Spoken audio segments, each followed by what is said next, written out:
ವಿದ್ಯಾರ್ಥಿಗಳೇ, ಭಾಗಲಬ್ಧ ಸಂಖ್ಯೆಗಳ ಬಗ್ಗೆ ನೀವು ಈಗಾಗಲೇ ತಿಳಿದಿದ್ದೀರಿ. ಅವುಗಳ ಗುಣಲಕ್ಷಣದ ಬಗ್ಗೆ ನಾವು ಈ ವಿಡಿಯೋ ಭಾಗದಲ್ಲಿ ನೋಡೋಣ. ಮೊದಲಿಗೆ ಒಂದನೆಯ ನಿಯಮವನ್ನು ನೋಡೋಣ.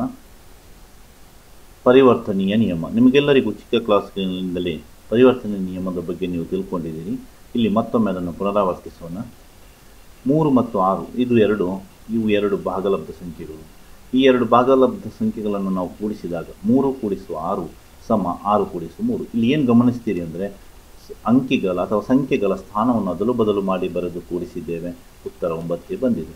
ಇನ್ನೊಂದು ಉದಾಹರಣೆ ನೋಡಿ. 3ನೇ 5 ಮತ್ತು 4ನೇ 5 ಇವೆರಡು ಭಾಗಲಬ್ಧ ಸಂಖ್ಯೆಗಳು. ಎರಡು ಭಾಗಲಬ್ಧ ಸಂಖ್ಯೆಗಳು, ಇವುಗಳನ್ನು ಕೂಡಿಸಿದಾಗ 3ನೇ 5 × 4ನೇ 5.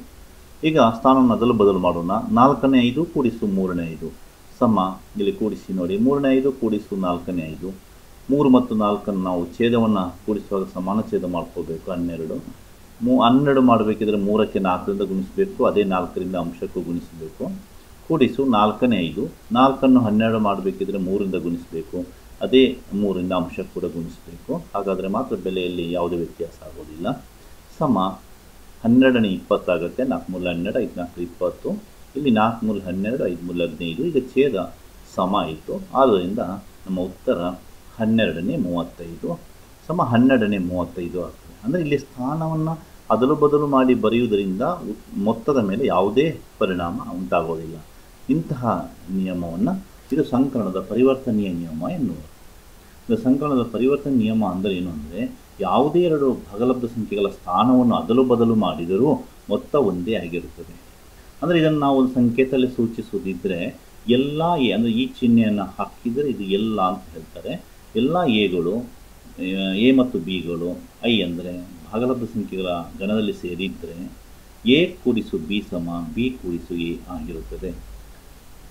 ಪರಿವರ್ತನೆ ನಿಯಮವನ್ನು ಗುಣಾಕಾರಕ್ಕೆ ಕೂಡ ನಾವು ಅಳವಡಿಸಬಹುದು, ಅನ್ವಯಿಸಬಹುದು.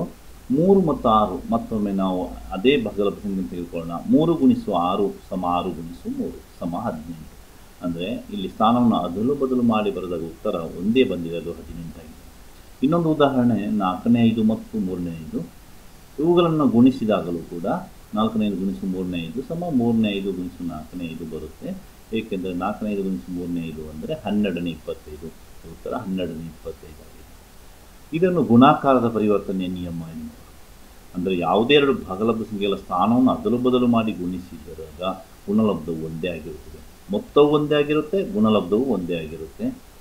ಇದನ್ನು ಸಂಕೇತದಲ್ಲಿ ಬರೆಯುವುದಿದ್ದರೆ ಗಣಿತ ಭಾಷೆಯಲ್ಲಿ ಎಲ್ಲ ಎ ಮತ್ತು ಬಿಗಳು ಭಾಗಲಬ್ಧ ಸಂಖ್ಯೆಯಲ್ಲಿ ಸೇರಿದ್ದರೆ, ಐನಲ್ಲಿ ಸೇರಿದ್ದರೆ ಎ × ಬಿ = ಬಿ × ಎ ಆಗಿರುತ್ತದೆ.